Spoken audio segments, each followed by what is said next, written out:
información. Muchísimas gracias. Muy buenas tardes con todos los participantes. El día de hoy vamos a hablar acerca del desarrollo de proyectos de líneas de distribución y o transmisión y cómo desarrollamos estos proyectos de manera óptima. En primer término vamos a hacer una pequeña referencia de los procesos y procedimientos típicos que uno tiene que realizar para poder desarrollar este tipo de proyectos. Luego vamos a hacer una aplicación práctica, un ejercicio práctico de diseño de un proyecto de este tipo.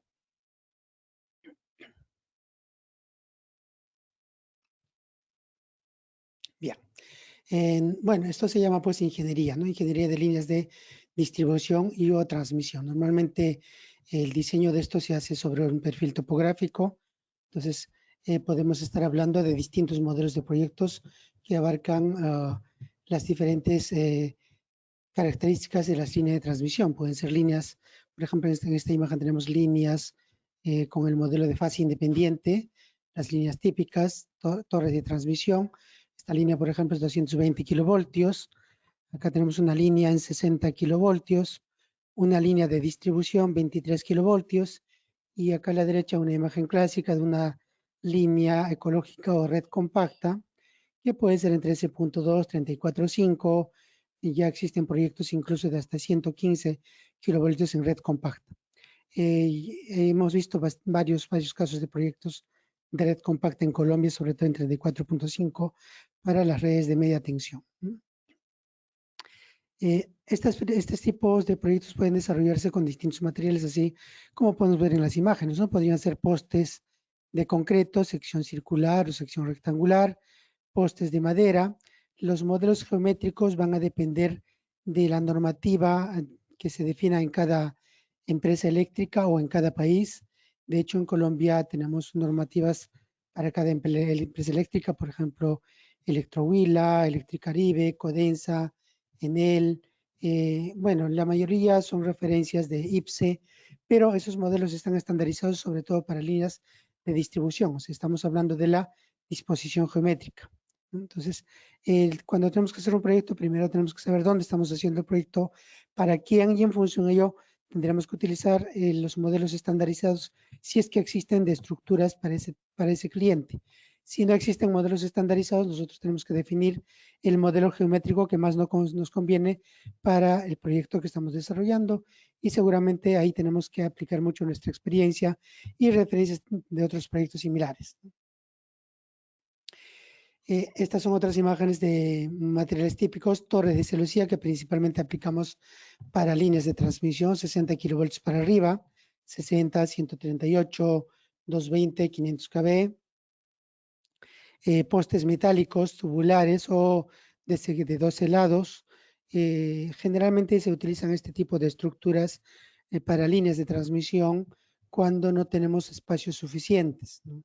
Estamos hablando de línea de transmisión de 60, 138, 220. Entonces, cuando no hay espacio suficiente para poder instalar una torre, se suele colocar un poste metálico, porque el poste metálico tiene un costo mayor que una torre de celosía, ¿no? Entonces, normalmente estos tipos de instalaciones solo se ven en ciudades, dentro de las zonas urbanas, en las vías públicas, donde no hay mucho espacio, ¿no? En pocos casos hemos visto de este tipo de torres en zonas abiertas. Sí hay en algunos casos, como en esta imagen, pero no es muy usual. Lo más usual son las torres de celosía. Y también se está introduciendo con bastante énfasis el uso de los postes de fibra de vidrio, sobre todo en redes de media tensión o en líneas de distribución. Las líneas en general se clasifican por niveles de tensión y hay una clasificación que se denomina líneas de distribución, subtransmisión y transmisión en función al nivel de tensión. Esta clasificación típica es lo que trabajamos en Sudamérica. Entonces, hasta 35 kV, incluso hasta 50 kV, se suelen denominarse líneas de distribución, que son las que utilizan las empresas concesionarias de distribución de energía eléctrica. Las líneas de subtransmisión ya se consideran a partir de 60 kilovoltios para arriba, ¿no? Incluso hasta 115 o 138 en algunos países. Por ejemplo, en México la línea 138 es considerado línea de subtransmisión. Y las líneas denominadas de transmisión, ¿no? 138, 220, 500 kV. Esta clasificación se basa principalmente en la normativa local con un efecto de poder establecer los valores de las líneas y las tarifas de transmisión, ¿no? Pero bueno, cualquiera de esos modelos de líneas que estamos hablando, cuando tenemos que hacer el diseño a nivel de ingeniería, se utiliza el modelo de diseño altimétrico. ¿Qué quiere decir esto? Necesitamos un perfil topográfico y tenemos que simular la ubicación de las torres sobre el perfil topográfico y analizar el comportamiento de los elementos de la línea bajo esta condición, ¿no? Las torres o las estructuras, los conductores, todos los esfuerzos mecánicos que se originan, etcétera. Y todo esto está en función a los tipos de materiales que empleamos y también depende mucho de las condiciones ambientales del proyecto. Entonces, cada zona donde desarrollamos el proyecto tiene una condición ambiental distinta, ¿no? No en todos los lugares tenemos la misma temperatura promedio. No en todos los lugares el viento máximo es igual, ¿no? Por ejemplo, en la zona del Caribe, el viento probablemente sea mucho mayor que en la zona hacia el lado del Pacífico o en la zona de los llanos, ¿no? Entonces, el viento va a ser distinto en cada zona. Y de hecho, cada empresa eléctrica en cada departamento tiene, en la mayoría de casos, zonificado y definido las condiciones ambientales que se debe aplicar en sus proyectos, ¿no? Por ejemplo, zona tipo A, zona B, zona rural 1, zona rural 2. Entonces, eso en el caso de Colombia, la mayoría de empresas ya lo tienen definido y establecido. Y para cada condición ambiental ya tienen definido los valores de condiciones ambientales, temperatura, viento, si es que hay hielo. Entonces, esos son los parámetros ambientales que conocemos como hipótesis y tenemos que plantear las hipótesis o escenarios de análisis para poder simular el comportamiento de nuestro proyecto en una vista de perfil o en un modelo altimétrico. ¿Qué cálculos desarrollamos al hacer el análisis y diseño de una línea de transmisión? Principalmente aquí nos vamos a enfocar en lo que se refiere a cálculos mecánicos. Entonces, en la catenaria, el conductor que está suspendido entre dos estructuras tiene un comportamiento variable en función a los cambios ambientales que se puede producir en la zona del proyecto. Entonces, la catenaria sufre deformaciones, sufre dilatación, sufre esfuerzos mecánicos, sufre elongación del cable. Todos esos efectos se simulan utilizando el cálculo de conductores mediante la ecuación de la catenaria. El modelo más exacto para simular el conductor suspendido entre dos estructuras es la catenaria. La catenaria, como sabemos, es un modelo matemático, un modelo geométrico. Es una figura geométrica que tiene una ecuación matemática. Y esa ecuación es la que se aplica para resolver la catenaria y nos va a dar cuál es la posición del cable en cada punto en el recorrido de la línea, ¿no? Y eso forma esta figura. Entonces, la ecuación de la catenaria es esto de aquí, y igual C coseno hiperbólico de X sobre C. Ese es el modelo general de la ecuación de la catenaria. Asumiendo, ¿no?, esta figura que es la curva y el sistema de referencia XY, donde Y cae en el punto más bajo de la curva. Entonces, bajo esta condición, la ecuación de esta curva viene a ser Y igual C coseno hiperbólico de X sobre C, donde C es conocido o es lo que conocemos como parámetro de catenaria, ¿no? Y es un elemento, es un parámetro muy importante porque eso define la posición del cable, ¿no? Uno puede actuar sobre el parámetro de catenaria para definir la altura del conductor en un vano, por ejemplo. Entonces, este valor C, parámetro de catenaria, en realidad, si lo representamos aquí en la gráfica, representa la distancia que hay del origen del sistema de coordenadas al punto de intersección de la curva con el eje Y. O sea, esta altura, esa es la altura, es el parámetro de catenaria. En consecuencia, gráficamente, si nosotros tenemos la curva más arriba, digamos el conductor sube, está más arriba, significa que tiene un parámetro de catenaria mayor. Si el conductor cae, o sea, está más abajo, la distancia esta se reduce, por lo tanto, el parámetro de catenaria es menor, ¿no? Y en la práctica muchos hablamos, ¿no? Cuando disminuye la tensión del cable, el cable se cae. Entonces, lo que está pasando es que el parámetro de catenaria disminuye, ¿no? Y el esfuerzo mecánico que hay en el conductor, en este caso estamos hablando del tiro horizontal, o sea, la componente horizontal de la tensión tangencial, ¿no?, es una función del parámetro catenario o a la inversa. El parámetro catenario es una función del tiro horizontal, ¿no? Entonces, si yo conozco el tiro horizontal, ya puedo conocer el parámetro catenario, o al revés. Si conozco el parámetro de catenaria, ya puedo conocer el tiro horizontal en cualquier punto de la curva. Y también depende del peso del conductor. Este peso WC es el peso del conductor, pero si es que existe una hipótesis donde tenemos, por ejemplo, hielo, entonces este peso se incrementa también, o mejor dicho, hay que agregarle el peso unitario del hielo. Entonces, no solo es el peso unitario del cable, sino también el peso unitario del hielo, o sea, es la resultante. Si es que hay viento, el efecto de la presión del viento genera una especie de peso unitario aparente por efecto de la presión del viento. Entonces, este peso unitario hay que recalcular, hay una fórmula conocida para calcular, y acá hablamos entonces del peso unitario resultante en general, ¿no? Y finalmente la tensión tangencial en cualquier punto de la curva de la catenaria tiene esta ecuación matemática, tiro horizontal por el coseno hiperbólico de x sobre c, donde x vendría a ser la distancia, o sea, la coordenada x, hablando del punto medio, del punto central. Entonces, hice el parámetro de catenaria y con esta ecuación podemos saber el parámetro de la tensión en cualquier punto. En consecuencia, podemos saber cuánto es la tensión en el punto de amarre, en el punto donde la catenaria se engrapa a la estructura, ¿no? Entonces, cuando hacemos cálculo de líneas, nos interesa mucho saber cuánto es la tensión del cable en el punto de amarre, en el punto de contacto con la estructura. ¿Por qué?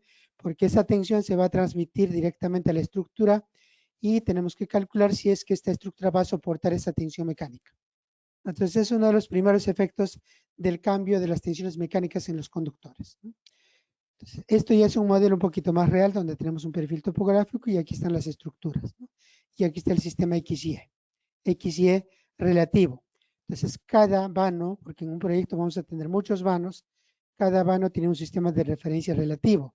Pero nuestro proyecto en general tiene un sistema de coordenadas absoluto, único, para todo el proyecto. Entonces, para hacer el cálculo de la catenaria vamos a tener que hacer traslación de coordenadas y hacer el cálculo para cada vano partiendo de una coordenada general, ¿no? Eso ya es el modelo matemático que nos permite determinar la ecuación de la catenaria para cada vano, ¿no?, en un sistema general. Pero partimos de este modelo. Entonces, cuando ya estamos hablando de un modelo genérico, para que este vano o esta catenaria quede completamente definido, necesitamos conocer el vano horizontal. El vano horizontal o la distancia entre las estructuras. Otro valor que es necesario conocer es el desnivel de los puntos de engrape o los puntos de amarre. O sea, es el punto donde el conductor se engrapa en esta estructura. Estamos hablando del punto de engrape en el aislador. Si el aislador es suspensión, será en la punta de la cadena. Si es cadena de anclaje, será en el punto de anclaje que cae directamente en la estructura o en la ménsula, ¿no? Si es tipo pin, será pues en la punta del aislador tipo pin. Entonces hablamos del punto donde el conductor se engrapa, ¿no?, aquí en el punto de engrape y este punto de engrape. Aquí se produce el desnivel H, que se conoce como desnivel de punto de engrape, ¿no?, o desnivel de amarre. Conociendo entonces el vano horizontal y el desnivel de amarre, y ya queda definido parte de la catenaria. Faltaría un parámetro.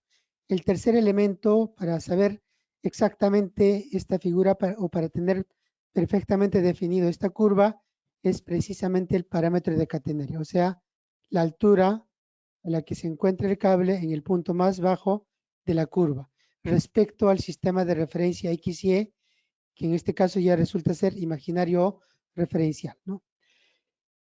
Entonces, con esos tres valores, esta curva queda completamente definido, ¿no? Y por lo tanto ya podemos calcular los tiros, la distancia al terreno en cualquier punto, etc. Entonces, en el diseño de una línea vamos a hacer ese análisis de manera permanente para cada vano. Si es que cambia la condición ambiental, digamos que aumenta la temperatura, este cable se dilata, entonces el conductor aumenta de longitud y cae. Y la curva cae más abajo. En consecuencia, varía el parámetro de catenaria, pero no varía ni el vano horizontal ni el desnivel de amarre. ¿Por qué? Porque las estructuras ya quedan perfectamente definidas una vez que instalamos. Una vez que queda instalada la línea, la estructura ya no se mueve. Lo único que se va a ir moviendo es el conductor. Ese movimiento del conductor por efecto de cambio de condiciones ambientales se conoce como cambio de estado. Entonces, cuando cambia de estado, el cable puede quedar más arriba, puede quedar más abajo, puede desplazarse transversalmente y en ese nuevo estado el parámetro de catenaria ya es distinto y las tensiones en los extremos también son distintos. En consecuencia, hay que analizar qué pasa con la estructura en esa nueva condición, qué pasa con el cable, de repente se rompe, qué pasa con la distancia mínima de seguridad al terreno en esa nueva condición o en ese nuevo escenario. En eso consiste principalmente el análisis de la línea, analizar el comportamiento de la catenaria y todos los elementos en todos los escenarios. La ecuación de cambio de estado que nos permite hacer esa evaluación es esto de aquí, es la ecuación universal de cambio de estado aplicado en cualquier parte del mundo. Básicamente, este es un modelo matemático que se refiere o que depende de dos factores. Uno es la variación de la longitud del cable por efecto térmico. La ecuación de cambio de estado fundamentalmente es la diferencia de longitudes del conductor entre un estado inicial, L1, y un estado final, L2. Y eso depende de dos factores. Deformación del cable por efecto térmico. Todo material metálico se dilata por efecto de la variación de temperatura y por lo tanto necesitamos conocer el coeficiente de dilatación térmica del material, que en este caso vendría a ser el coeficiente de dilatación térmica del conductor. Cada conductor tiene un coeficiente de dilatación térmica. El AAAC, ACSR, cobre, cada uno de los, dependiendo del tipo de material, tiene un coeficiente de dilatación térmica. Temperatura 2, temperatura 1 son las temperaturas que estamos planteando en las hipótesis, ¿no? En una hipótesis habrá una temperatura inicial y en otra hipótesis habrá otra temperatura. Eso va a depender, como les decía hace un momento, de las condiciones ambientales que se está planteando para el proyecto. El otro factor que produce deformación del conductor es el esfuerzo mecánico. Entonces, cuando nosotros aplicamos un esfuerzo mecánico, ¿no? Un esfuerzo mecánico significa que uno estira el cable, aplica, por ejemplo, una tensión en el extremo con un equipo de tensión. En este caso, por efecto del viento, por ejemplo, el cable se contrae, entonces aumentan el esfuerzo mecánico sobre el conductor. Entonces, eso está en función al módulo de elasticidad del material. Este factor es el módulo de elasticidad del material. Cada conductor tiene un módulo de elasticidad distinto, dependiendo del tipo de material, si es ACAR, ACSR, acero, etc. Entonces, por efecto mecánico hay una deformación y por efecto térmico hay una deformación. Sumando las dos deformaciones se produce la diferencia de longitudes. Eso es lo que origina la diferencia de longitudes del cable.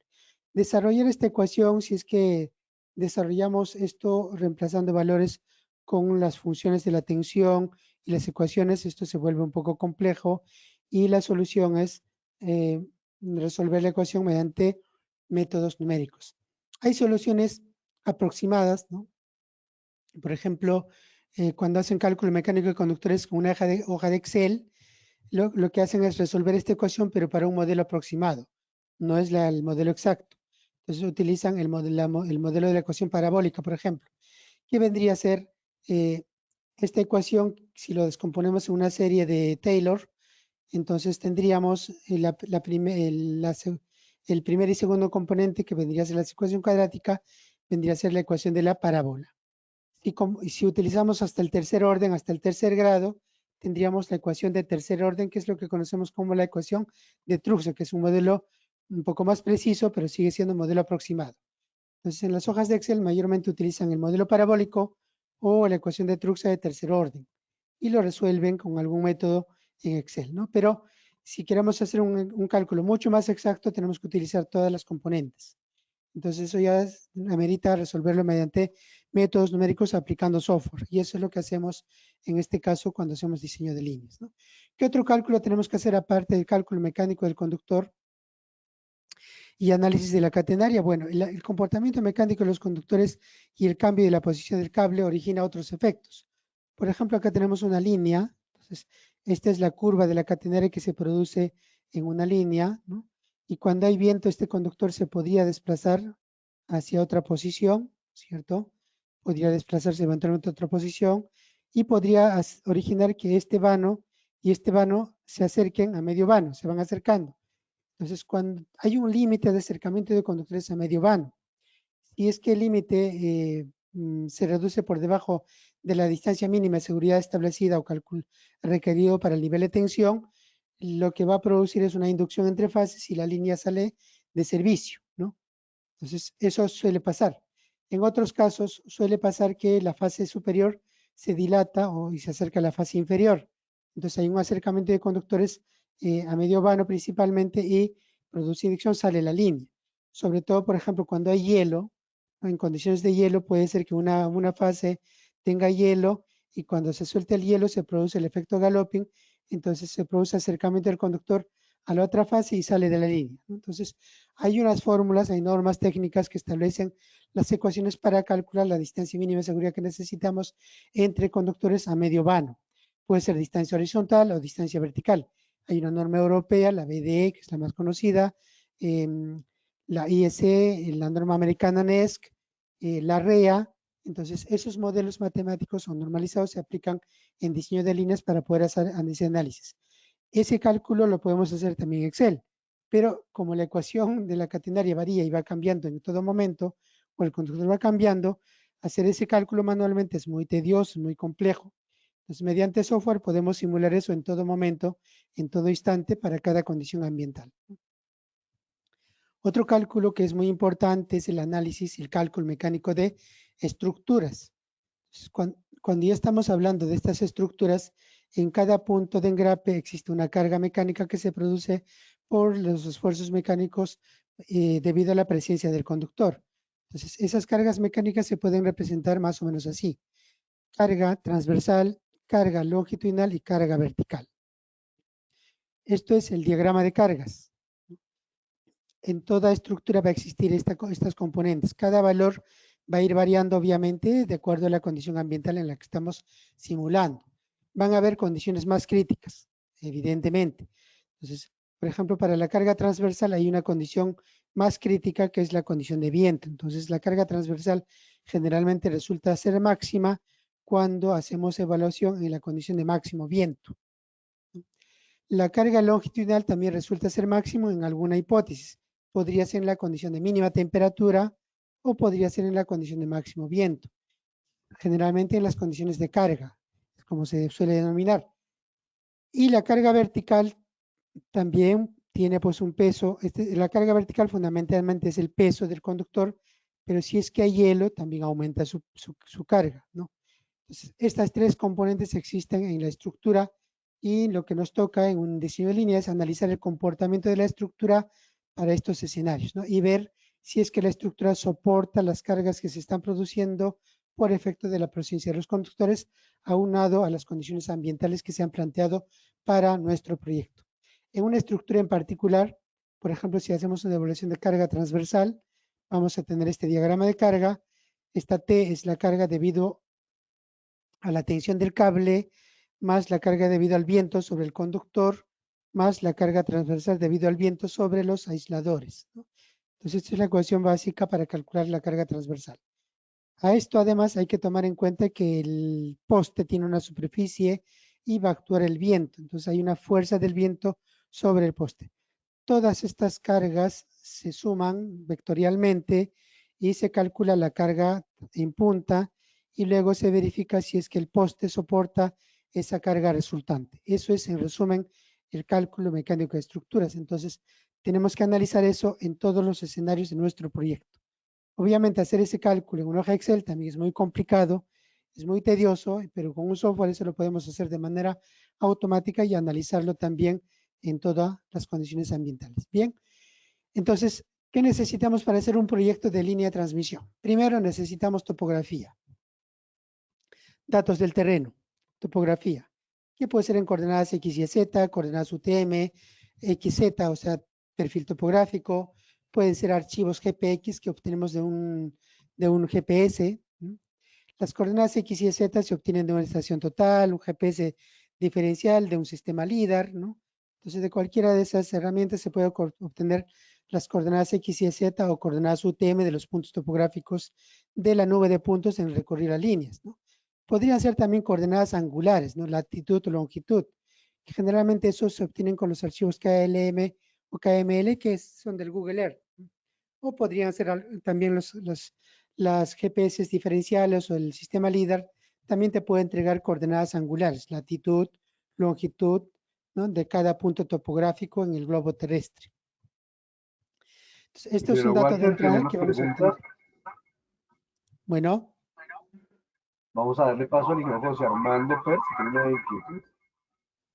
sí, Ingeniero adelante. José Armando, por favor, le damos clic al micrófono, por favor.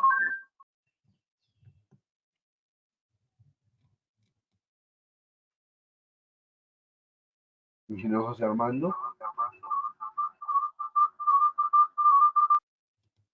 Sí, muy buenas tardes. ¿Me Sí, le copia? escuchamos. Sí, ok. Gracias, ingeniero Huarte. Gracias, Oscar. Tengo una preguntita y es referida en el diseño eléctrico. ¿Qué factores, pues, para el diseño eléctrico de líneas de distribución y de transmisión de energía eléctrica, qué aspectos o qué factores se tienen en cuenta para reducir el impacto de la contaminación eléctrica producido por los campos eléctricos, magnéticos y eléctricos, dependiendo del nivel de tensión y su impacto sobre los seres vivos y en particular sobre la salud de las personas? Normalmente las líneas de transmisión, como conducen energía eléctrica, cuando la corriente circula, produce un campo eléctrico y magnético aquí alrededor. Eh, Eso es un modelo matemático de cálculo de campo de cálculos electromagnéticos de la línea. Hay unas normas que establecen las distancias mínimas que se deben cumplir para que las personas o elementos que estén alrededor no se vean afectados por el efecto de la radiación que se produce por la presencia de la línea. Sin embargo, de acuerdo a la experiencia que tenemos, por ejemplo, una línea de 60 kV, los factores o los parámetros de radiación no superan del 1 o 2% de los límites permisibles para efectos de las personas que están por lo menos digamos, a 5 metros o 8 metros, ¿no? Entonces son valores bastante mínimos. Lo que se sabe es que los valores de servidumbre que se han establecido se han calculado en función a las distancias mínimas que se deben guardar, de manera que no haya riesgos a las instalaciones que se encuentran fuera de esa distancia, ¿no? Pero no es que dentro de esa distancia ya el riesgo sea mayor. Realmente es menor, pero digamos esa es la distancia de seguridad. Pero básicamente se define en función a la corriente circulante que hay en la línea, ¿no? Hay algunos parámetros ambientales que tienen que ver eso, la contaminación ambiental, pero en resumen no es muy alto con respecto a las instalaciones que se encuentran cercanos, ¿no? Sin embargo, si es una línea de 220, 500 kV, obviamente esos valores pueden ser mayores y pueden representar un riesgo cuando las personas se encuentran de manera permanente en la zona ubicada en el proyecto. Hay que recordar que el efecto de la radiación depende, uno, de la intensidad y otro del tiempo de exposición, ¿no?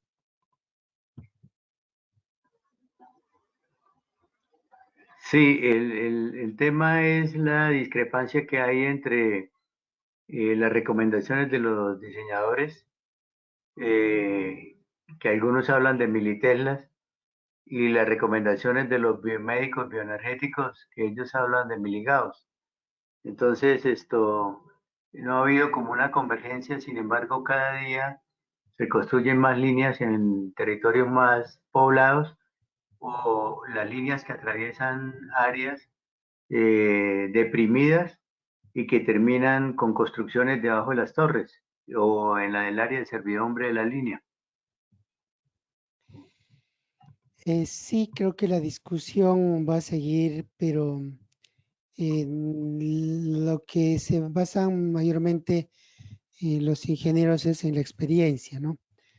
Y hemos tenido muchos casos, bueno, no hemos tenido casos donde una persona, digamos, haya tenido una prueba fehaciente de que por efecto de la línea haya tenido cáncer. Digamos, hay casos, pero no ha sido comprobado eh, científicamente, como se dice, ¿no? Hay opiniones, pero sí se sabe que el cálculo, por el cálculo hay una radiación electromagnética, hay cierta intensidad. En la norma americana, en la NES, por ejemplo, hablan de un factor de exposición no recuerdo el valor, pero hay un valor de exposición máxima permisible para los seres humanos en la zona de la línea de transmisión. Y ese valor llega más o menos a 1 metro, en los casos máximos hasta 2 metros. Entonces, normalmente las líneas con respecto a la persona están pues más de 8 metros o 10 metros, dependiendo del nivel de tensión, ¿no? Ok, muchísimas gracias. Bien. Podemos continuar, ingeniero. Sí, continuamos. Entonces, le decía, para diseñar la línea necesitamos las coordenadas del recorrido de la línea, los modelos de las estructuras, los modelos geométricos, el conductor que vamos a emplear, las condiciones ambientales, o sea, las hipótesis, y las características de la línea o línea de transmisión o línea de distribución, como llamemos, ¿no? Línea de transmisión normalmente, por definición, como les decía al principio, más de 138 kV, y líneas de distribución, líneas hasta 35 kV o 50 kV. Pero en general, cualquiera de ellos son líneas. Aquí tenemos un modelo, por ejemplo, esto podría ser una línea trazado en un mapa. Este es el recorrido de la línea, entonces esta es la primera información. Datos topográficos, eso lo tenemos que obtener. Vamos a hacer un ejemplo cómo lo hacemos. Luego definimos las condiciones ambientales. Cuando hablamos de condiciones ambientales, hablamos de temperatura, viento, que son principalmente las condiciones que podemos obtener de información estadística de la zona donde estamos desarrollando el proyecto. Si es que trabajamos en zonas altoandinas, va a existir hielo. Creo que en Colombia no tenemos esos casos, pero si hablamos de Ecuador, Perú, Bolivia, Chile, Argentina, pues tenemos la cordillera de los Andes, donde tenemos altitudes de 5.000, 6.000 metros inclusive, y ahí la temperatura es muy baja y el hielo existe en muchas épocas del año. Bien, además hay que tener en cuenta que en un proyecto podríamos tener una condición ambiental en una zona del proyecto y en otra parte otra condición ambiental y así sucesivamente. Entonces, si hacemos un proyecto, por ejemplo, que va de Bogotá a Los Llanos, pues vamos a pasar una zona alta y vamos a bajar hacia la zona más de menor altitud y las condiciones ambientales van a variar. Entonces es necesario definir condiciones ambientales de acuerdo a la zona para el mismo proyecto, sobre todo cuando un proyecto tiene una extensión más grande, ¿no? Entonces, esos parámetros son los que tenemos que definir cuando empezamos a hacer nuestro proyecto. Vamos a hacer una demostración de cómo podríamos resolver esto, un proyecto típico. Entonces, aquí tenemos este trazo que les mostraba hace un momento. Tenemos el trazo que lo hemos hecho en Google. Para la demostración lo vamos a utilizar desde Google. Entonces, esta información está en archivo KLM o KML, siempre me confundo. Vamos a trabajar con la norma Electricaribe, por ejemplo. Cuando hablamos de Electricaribe, estamos hablando de que vamos a utilizar las estructuras normalizadas de Electricaribe. Podríamos trabajar con otra empresa eléctrica, Codensa, Enertolima o Electrovila. Para cada uno hay modelos de estructuras definidos y entonces vamos a emplear esos materiales. Igual para los conductores, ¿no? Conductores normalizados, que normalmente son tipo ACSR. Bien, entonces voy a cargar la topografía en el archivo KLM. Aquí está el archivo que hemos estado trazando. Perdón, vamos a guardar este archivo.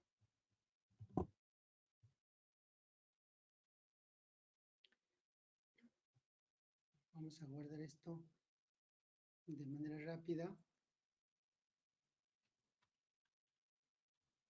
Ya está.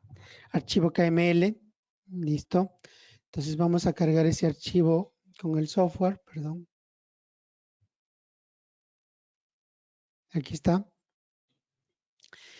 Ya tenemos los datos en coordenadas UTM que han sido leídos desde el Google, ¿no? Y tenemos ya la información de todos los datos, o sea, estos puntos topográficos, que aquí hemos hecho realmente una poligonal, ¿no? Esta línea es la que vamos a asumir que es un proyecto de línea de transmisión que empieza en la ciudad de Aguachica, ¿no?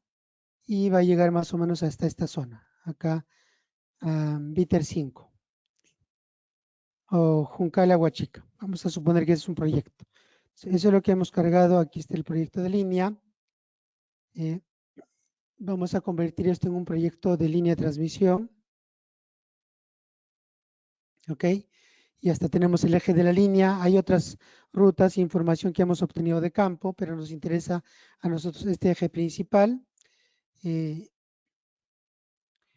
luego vamos a calcular los puntos intermedios, porque aquí lo que hemos hecho es trazar una ruta, ¿no? Una ruta definiendo los puntos de cambio de dirección, o sea, los vértices. Entonces vamos a leer el perfil topográfico de esa línea. Voy a llamar el EP a 100. Entonces vamos a calcular puntos topográficos cada 20 metros. Y entonces ya tenemos el perfil altimétrico o la vista altimétrica de nuestro proyecto. Hemos partido del Google y ya tenemos la vista en modelo altimétrico. Ahora vamos a definir los modelos de estructura que necesitamos para nuestro proyecto. Obviamente, Electricaribe tiene bastantes modelos de estructuras. No todo eso, no vamos a emplear pues todo ello en un proyecto. Entonces voy a depurar aquí y solamente voy a cargar algunos elementos típicos. Antes de eso vamos a definir aquí nuestro proyecto. Entonces vamos a suponer que nuestro proyecto es en 34.5 kilovoltios y para 34.5 según el RETIE la distancia mínima de seguridad al suelo es 5.2 para terreno normal. Para obstáculos distintos los valores son distintos y eso vamos a emplear también según la tabla del RETIE que ya lo tenemos aquí almacenado en las bases de datos. Okay. Entonces va a ser 34.5 y entonces vamos aquí a definir las estructuras y las estructuras que vamos a jalar aquí, les decía, depuramos. Ya vamos a agregar estructuras. A ver. El 5312, a ver. Aquí está 5312. Es el modelo de suspensión. 5332, 5342, 232,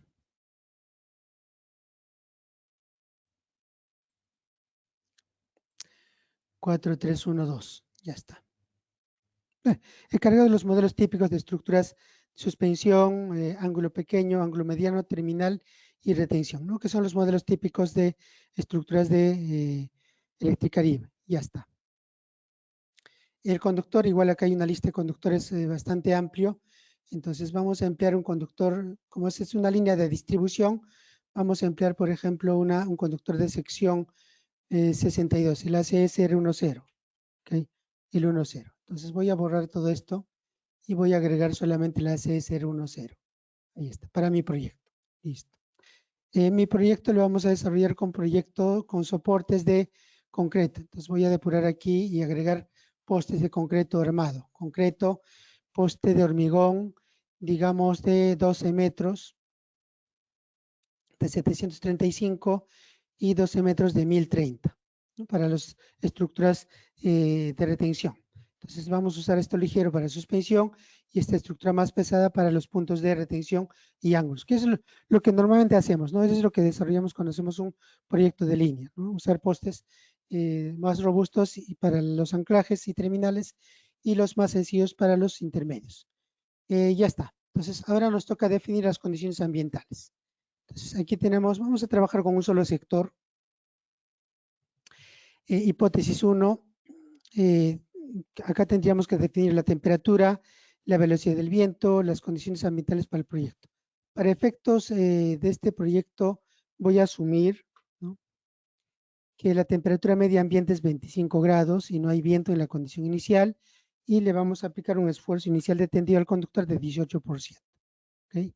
Y eso le vamos a aplicar para todos los demás conductores. Y en la hipótesis 2, máximo viento, vamos a suponer que aquí, bueno, acá está 100, pero voy a asumir que aquí es, digamos, 80 kilómetros por hora. ¿Okay? Esfuerzo máximo 40%, que es el factor de seguridad en Colombia, 2.5, ¿no? Para los conductores, generalmente para todos los elementos de diseño en Colombia, trabajamos con un factor de seguridad 2.5, que equivale al 40% del conductor, ¿no? Del tiro de rotura del conductor. Hipótesis 3, acá mínima temperatura. En mínima temperatura voy a asumir que el viento es mínimo, digamos 10, y la temperatura mínima 10 grados también, ¿ok? Ya está. Acá vamos a definir las condiciones ambientales para nuestro proyecto. La hipótesis de máxima temperatura, vamos a suponer que sea 60 grados. La temperatura máxima del conductor se calcula, hay un cálculo que se hace para, sobre todo en línea de transmisión, el cálculo de ampasitancia, que también incluye, esta herramienta de software incluye ese cálculo basado en la norma IEEE 738. ¿No? Bueno, hay muchos cálculos que se pueden desarrollar, pero lo que vamos a hacer aquí es hacer un diseño rápido, práctico de un proyecto de línea de distribución. Bien, si yo quisiera una hipótesis adicional, porque la norma me dice que tengo que trabajar con una hipótesis adicional, ustedes agregan aquí hipótesis y estaremos trabajando con una quinta hipótesis, ¿no? Digamos, hipótesis de, voy a llamar aquí mantenimiento. Ya está.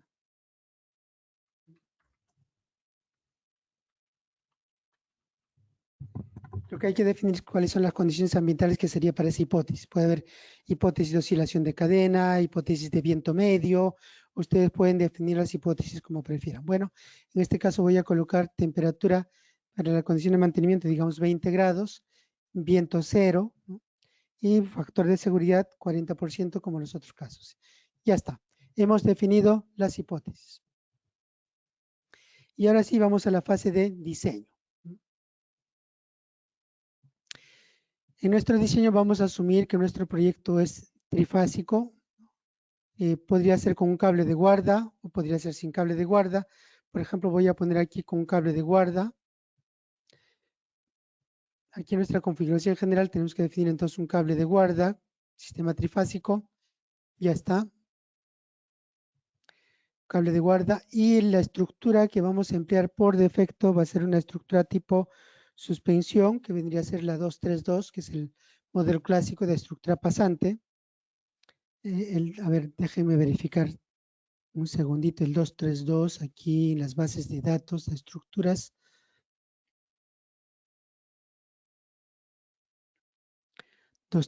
No, esto no tiene cable de guarda. Entonces, nuestro diseño vamos a trabajar sin cable de guarda. Tendríamos que utilizar un modelo de estructura que soporta cable de guarda, si no vamos a tener dificultades. Entonces, voy a definir aquí sin cable de guarda, ¿ok? Para el ejemplo. Sin cable de guarda, listo. Y del 232, el poste por defecto 735, y solo vamos a aplicar postes más robustos en otros puntos. Y la distribución, podríamos hacer un vano fijo, sobre todo cuando trabajamos en zonas planas, ¿no? Zonas planas o en zonas urbanas, y ya se establece cuánto es el vano máximo. Entonces dicen, voy a distribuir a vanos iguales de 80 metros, 90 metros o 100 metros. Entonces, si yo tengo ya un límite fijo establecido, podría usar esa opción. Otra opción es hacer que la distribución sea optimizado en función al perfil topográfico, ¿no? Entonces, que digamos que es el diseño un poco más óptimo o más económico. ¿Por qué? Porque voy a poder usar estructuras para su máxima capacidad según el perfil topográfico. Entonces, vamos a desactivar esta opción. ¿Ok? Listo. Y siguiente paso, hacemos la distribución. Ya tenemos la distribución de estructuras en este proyecto. Esa distribución se hizo automáticamente. Ya tenemos la posición del cable en cada punto. Y acá tenemos algunas alarmas. Entonces, esta estructura, por ejemplo, está muy cerca aquí. Esta distribución inicial es basada en la distancia mínima de seguridad al nivel del suelo. Entonces, lo que voy a hacer aquí es corregir este diseño. ¿Ok? Esa alarma que estamos viendo aquí significa que no estamos cumpliendo con la distancia mínima de seguridad de conductores a medio vano. O sea, lo que les mostraba en la presentación, ¿no? Cuando hablábamos de esta distancia de conductores a medio vano. Entonces, si no cumplimos con la distancia mínima, pues pueden haber problemas. Entonces, lo que nos está mostrando aquí es que para esta longitud de vano, aquí no cumplimos con la distancia de seguridad de conductores a medio vano, ¿no? Luego vamos a optimizar eso. Aquí, por ejemplo, podríamos colocar una estructura intermedia. Acá tenemos un vano regular, pero no cumplimos con la distancia mínima de seguridad medio vano, ¿no? Entonces, por ejemplo, podríamos agregar estructuras tipo H para poder cumplir con estos vanos, ¿no? Vamos a ajustar algunas estructuras aquí. Voy a hacer, esta es una línea corta de más o menos 15, 16 kilómetros.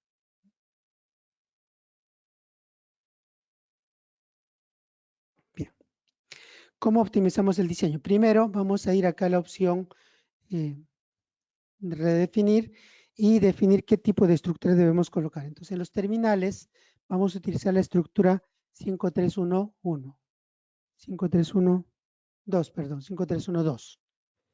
Las estructuras de retención, el típico de retención es el 5342, ¿no? Según la norma Electricaribe. Entonces, aquí vamos a usar el soporte más robusto, aquí también soporte más robusto. Eso cambio lo va a hacer automáticamente el software y vamos a colocar estructuras de retención, digamos, cada 1000 metros, ¿no? Para darle mayor seguridad a la línea. En los ángulos vamos a utilizar estructuras tipo 5332 y también estructura tipo 4312, que son estos para ángulos pequeños y este para ángulos grandes. Según el valor angular del vértice, automáticamente debe hacerse ese cambio. Y además en las estructuras angulares le vamos a aplicar soportes más robustos. ¿Ok? Ya está.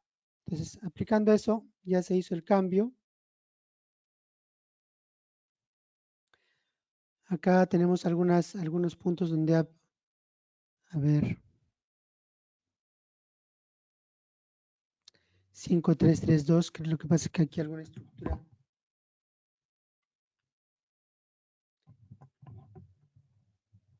A ver, déjame ver, parece que la estructura 5332, 5332, a ver, vamos a ver. 533.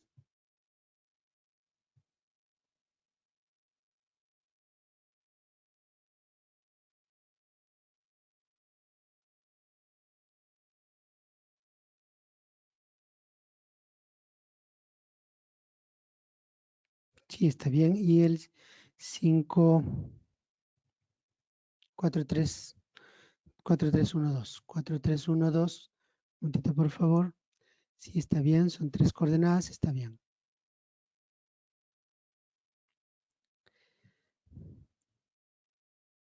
Ahora vamos a hacer el cambio automático.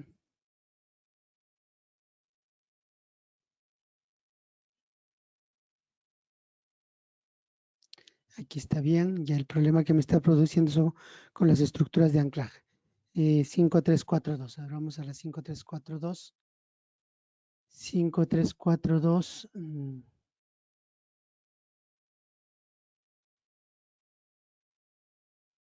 Trifásico. Ok, las coordenadas sí están bien. Vamos a hacer la distribución automática de estructuras de retención 5342 cada 1000 metros.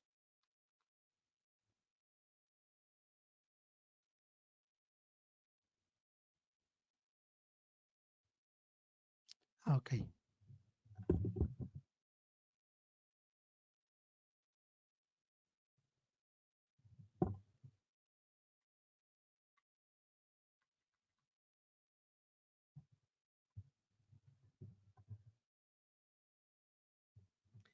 Voy a cargar otro tipo de estructura. En todo caso, parece que hay un problema con la estructura 5342. Vamos a buscar otra estructura de anclaje típica.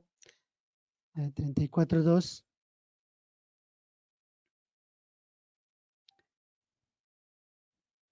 5312 terminal. A ver.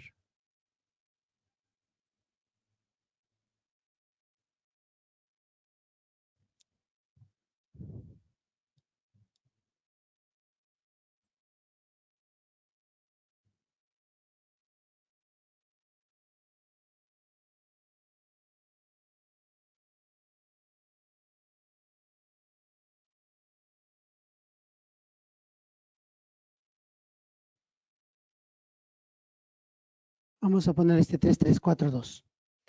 3342, 3342. Vamos a cambiarlo por 3342. Entonces voy a agregar a mi proyecto la estructura 3342.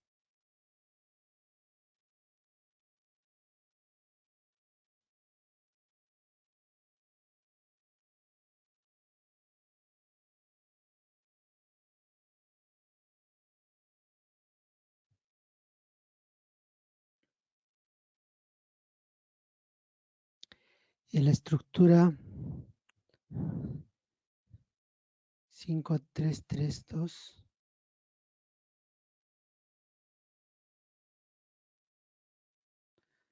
Déjame ver.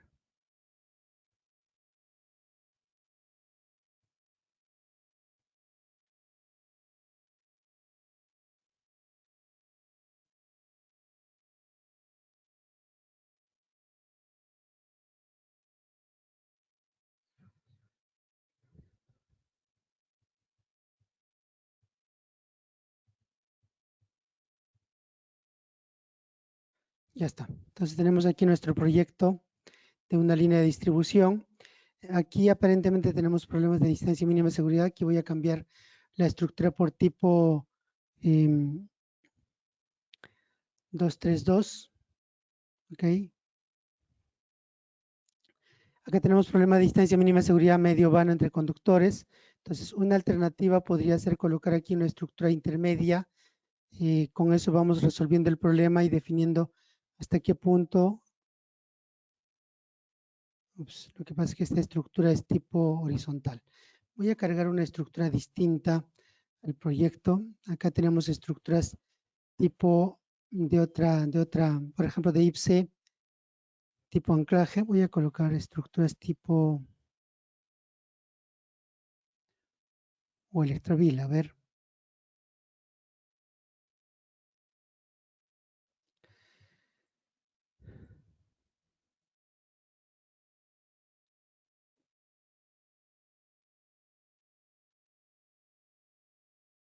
Vamos a buscar un modelo de estructura tipo H. Un momentito, por favor.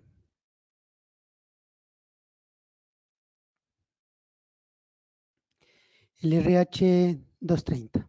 Ya está.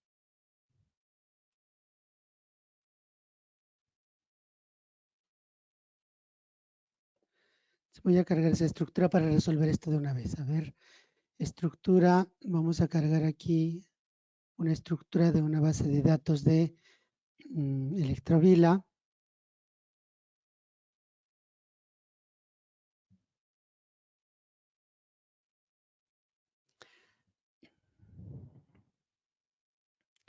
El modelo R230.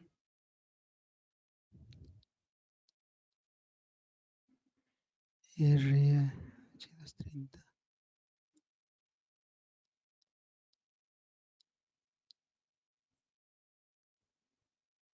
Ya está. Ok.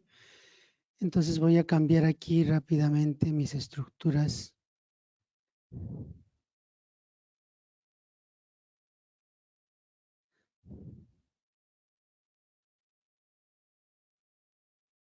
Listo. Ya está. Bien. Entonces aquí hemos hecho un cambio de estructuras y podemos apreciar los problemas que habían antes se han resuelto. Entonces acá, por ejemplo, probablemente podría eliminar esta torre y desplazar esta estructura. Como estamos combinando con una torre tipo H, aquí ya soporta mayor vano y ya estamos optimizando la línea. Esta torre, por ejemplo, la voy a desplazar, voy a agregar una estructura intermedia y esta torre la voy a desplazar a la izquierda, ¿no? Porque acá el perfil topográfico me permite un vano grande, sin embargo no cumplo con la distancia mínima de seguridad al nivel del suelo, entonces me obliga a colocar una estructura intermedia. Acá sí estamos cumpliendo. Lo que voy a hacer es desplazar esta torre ligeramente a la izquierda y voy a cambiar esto a una torre tipo suspensión y así sucesivamente. Entonces lo que estamos haciendo aquí es diseñar la línea y verificar que cumplan con sus características mecánicas. Cuando desaparece la alarma significa que la torre ya está trabajando sin problemas, ¿no? Y luego si quiero verificar en otra hipótesis, vamos aquí a la hipótesis de mínima temperatura. Vamos a la hipótesis, digamos, de máxima flecha. Aquí tenemos problemas en hipótesis de máxima flecha. Entonces voy a mover la torre ligeramente. Ya está, ya cumplí con la distancia mínima. Acá también, ya está. Entonces, el diseño inicial que hicimos en la otra hipótesis, si bien es cierto, cumplía en una hipótesis, pero ya no cumple con las demás, ¿no? De esa manera podemos hacer un diseño rápido y optimizado de nuestro proyecto de línea de distribución y puede seguir con esa secuencia hasta terminar todo el diseño. Una vez que tenemos el diseño ya desarrollado, verificando la distancia mínima de seguridad del cumplimiento de la distancia mínima al suelo, distancia entre conductores, verificamos ahora el cálculo de estructuras. Entonces podemos ir aquí al reporte y verificar en qué condición están trabajando las estructuras. Normalmente esto se evalúa en la condición de máximo viento con carga transversal. Entonces, los factores de seguridad, por ejemplo, bueno, aquí le vamos a colocar un peso referencial de la estructura de 600 kilos, el módulo de electricidad concreto 300.000 kilogramos por centímetro cuadrado, factor de seguridad 2.5, que son los factores que trabajamos en Colombia, igual para pandeo.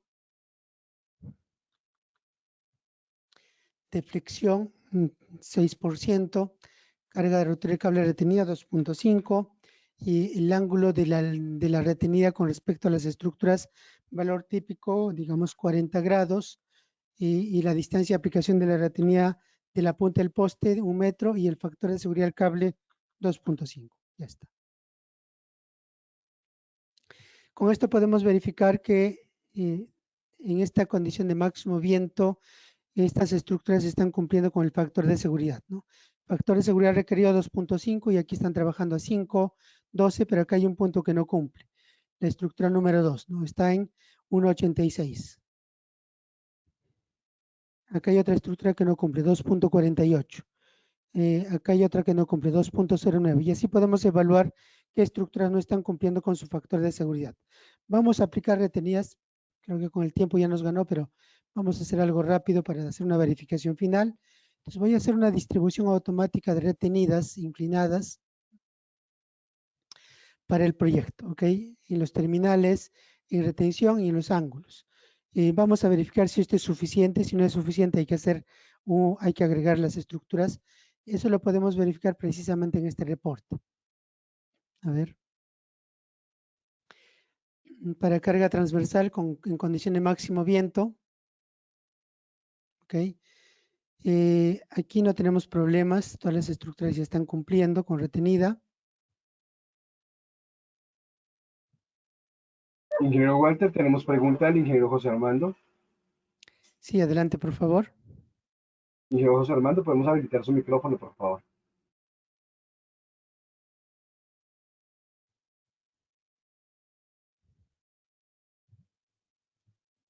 Aquí nos escribió el ingeniero José Armando. La herramienta toma los datos topográficos de Google Earth para el plantillado. A la herramienta se le puede cargar datos de terreno, capacidad, portante, accidentes geográficos, inestabilidad.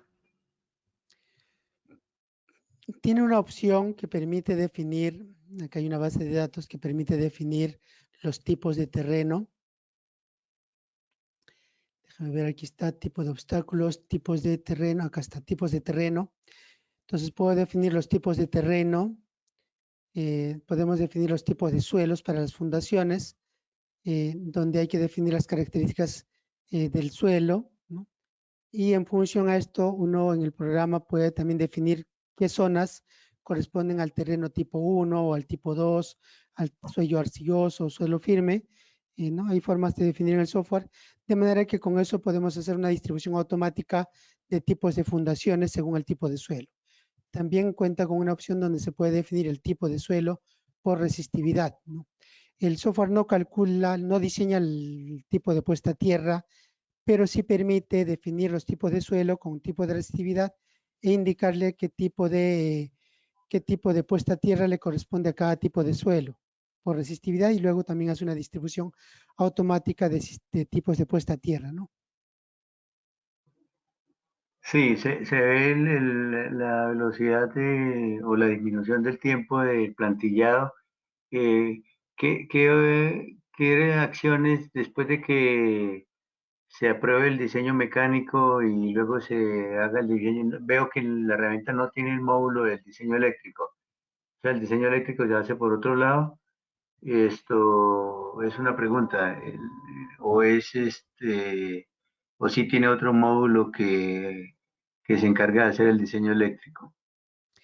Sí, esta herramienta es para fundamentalmente diseño mecánico en perfil altimétrico. Hay otra herramienta que hace el diseño eléctrico, regulación, cálculo de caída de tensión y todo eso. Es otra herramienta. De repente en otro seminario que desarrollamos sobre redes de distribución podemos hablar de ese tema. Pero este básicamente es la parte eléctrica. Interactúa si esto puedo exportarlo a la otra herramienta en vista de planta para tener toda la malla y hacer el análisis eléctrico o al revés, ¿no? Ya. Y una vez que terminan el diseño mecánico, el replanteo, ¿cómo lo hacen? Lo que hace, el software aquí le reporta, por ejemplo, aquí le reporta la lista de estructuras con sus elementos, ¿no?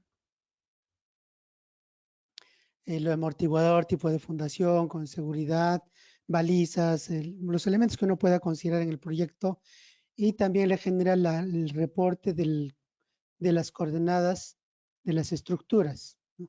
Aquí están las coordenadas. Entonces, con las coordenadas uno va a campo y hace el replanteo. Cuando ya va a la fase de construcción, coloca la estaca de replanteo para ubicar las estructuras, ¿no? Entonces, en los reportes se entrega toda la información que necesitamos para ese trabajo. Ah, ok, muy bien, muy interesante. Muchas gracias. ¿Sí? Bueno, también aquí, para terminar la idea, vamos a exportar este resultado, vamos a exportar la ruta a un Google para ver cómo quedó nuestro diseño.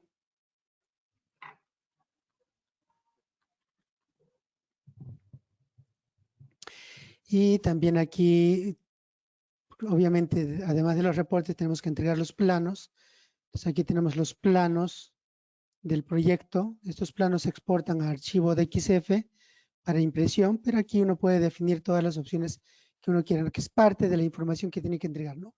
Si nuestro cliente nos pide, incluyamos vano peso, vano viento, vano horizontal, el valor del esfuerzo inicial y final de los conductores, nombre, vano equivalente, ángulo, bueno, todos esos parámetros podemos configurarlo y entregar al cliente en ese formato, ¿no? Ahí está. En mi plano ya entrega eso. Podríamos exportar este archivo.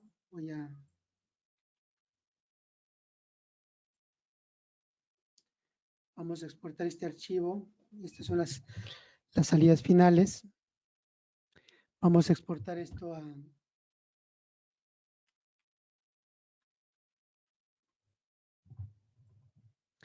Y vamos a hacer una exportación en modelo continuo. Ya está.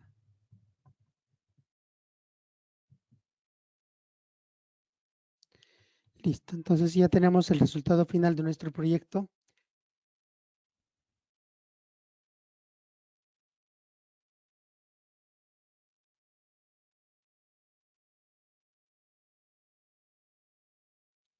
Perdón, ¿qué pasó?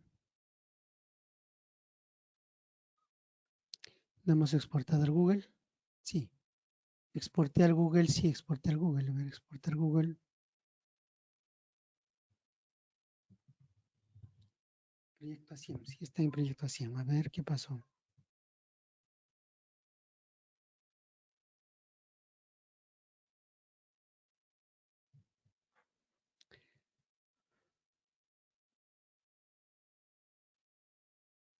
Bueno, voy a volver a exportar.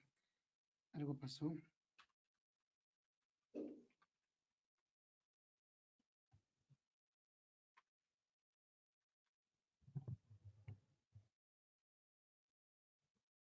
¿Dónde está?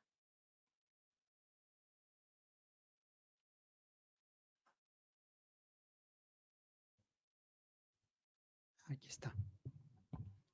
Ya tenemos aquí nuestra línea en Google. Vamos a ubicarnos para ver más o menos cómo quedó. Sería nuestra línea en vista de 3D en Google, ¿no? Detallado para todo el proyecto. Si queremos ver los archivos o los planos exportados,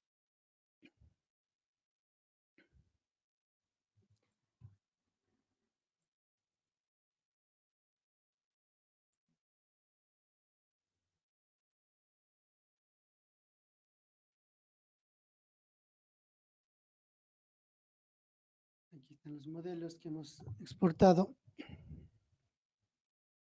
Este es un modelo continuo que exporta todo el diseño. Entonces, si usted desea, le puede agregar aquí su marco de cajetín en AutoCAD con las opciones de Windows, pero ya tiene todo el diseño desarrollado con toda la información que requiere de su proyecto, ¿no? Detallado. Con datos del terreno, gráfico del perfil, datos de la información que ha complementado de estructuras de vanos según la configuración que se ha hecho. Este otro formato es un formato distinto donde ya tenemos planos con formato definido, listo para impresión. Puede usar cualquiera de esos modelos. Entonces esa es la salida final del diseño, ¿no? ¿Cuánto se demora poder hacer este proyecto? Bueno, en este ejercicio nos hemos demorado casi media hora, pero en una práctica real de un proyecto probablemente le lleve 1 hora, 2 horas o 3 horas para hacer un proyecto completo, o de repente un día. Pues comparado con todo lo que puedo hacer con los métodos manuales de cálculo en Excel, cálculo mecánico de estructuras, eso es un tiempo récord, ¿no? Entonces, ese es el diseño de una línea de transmisión optimizado aplicando esta herramienta. Hemos tratado de hablar un poco de los conceptos genéricos y una aplicación práctica. No sé si tuvieran alguna pregunta, yo quedo a vuestra disposición.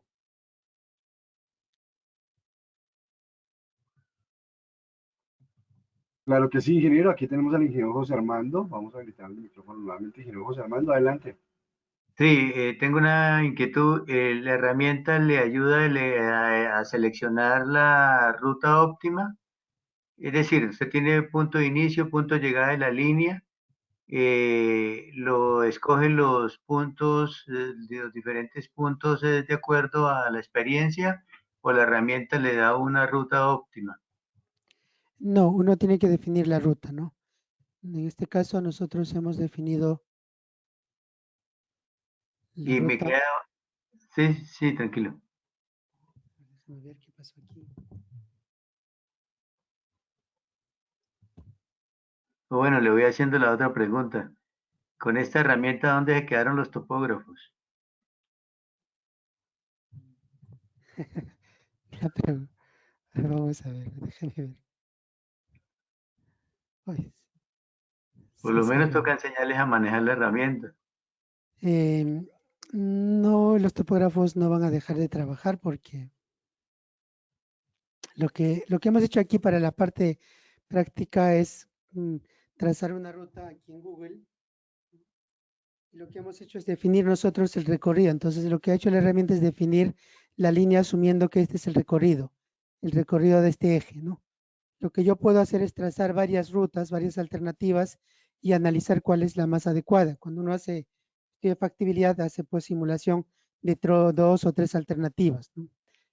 Ahora podríamos colocar varios puntos en el recorrido, marcar varios puntos y ahí sí podríamos también el software definir más o menos cuál es la ruta más corta, ¿no? Pero no es que yo le dé un terreno normal y me busque la ruta óptima porque es muy complicado, ¿no? Hay muchos elementos en el recorrido, ¿no? Sí, correcto. Ahora, en cuanto al topógrafo, obviamente esto es un trabajo de gabinete muy práctico si hacemos un ejercicio de prefactibilidad o factibilidad o un ejercicio académico, pero si voy a hacer una construcción de una línea, un estudio definitivo, lo más recomendable es ir a campo, porque el Google en muchos casos me da la altitud, pero no siempre la altitud es preciso. Puede ser que la foto no sea muy nítida y la altitud que me da el Google no es muy preciso. A veces hemos encontrado errores de medio metro o 1 metro con respecto al terreno real.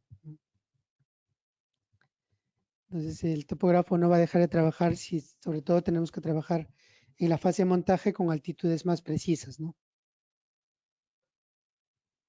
Sí, correcto. De hecho, el software carga datos topográficos del topógrafo en coordenadas X y Z, desde un archivo Excel o desde un archivo texto o directamente en GPX. Ok, muchas gracias.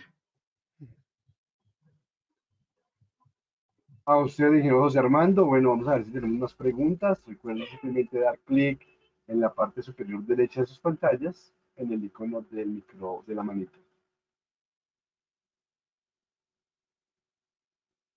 Sin embargo, vamos aprovechando e informándoles que al finalizar esta actividad les aparecerá en sus pantallas la evaluación, como ya es de costumbre, la evaluación de esta actividad.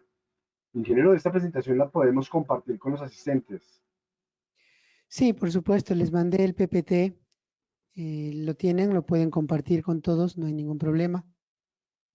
Excelente. Entonces, como siempre, y repito, como es costumbre, una vez tengamos la evaluación en nuestros correos, reenviaremos esta presentación. Ok. Bueno, ingeniero Walter, no sé si tenga alguna conclusión final sobre el tema visto el día de hoy para dar final a la presentación.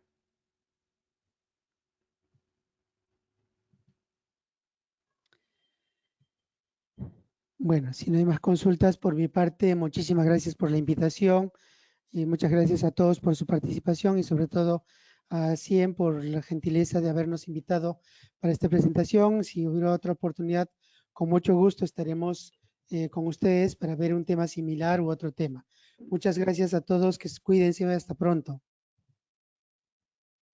Perfecto, ingeniero. Muchas gracias por tan excelente presentación y como siempre, y es costumbre, una invitación muy especial para que nos acompañe en futuras actividades virtuales con su conocimiento para nuestros ingenieros colombianos. Bueno, y no nos despedimos sin antes invitarlos también a ustedes, ingenieros afiliados a CIEN, que nos apoyen con el voto a nuestro presidente a nivel nacional, el presidente de la asociación por los próximos 3 años, 2022-2025, y estamos en esta jornada de votaciones desde el día lunes y vamos hasta el día de mañana, 11 de marzo. Así que esperamos contar con su voto, con su participación, porque usted, ingeniero, es nuestra razón de ser. Bueno, no siendo más, de ingeniero Walter, nuevamente muchas gracias en nombre de la Asociación Colombiana de Ingenieros y el Departamento de Servicios al Ingeniero.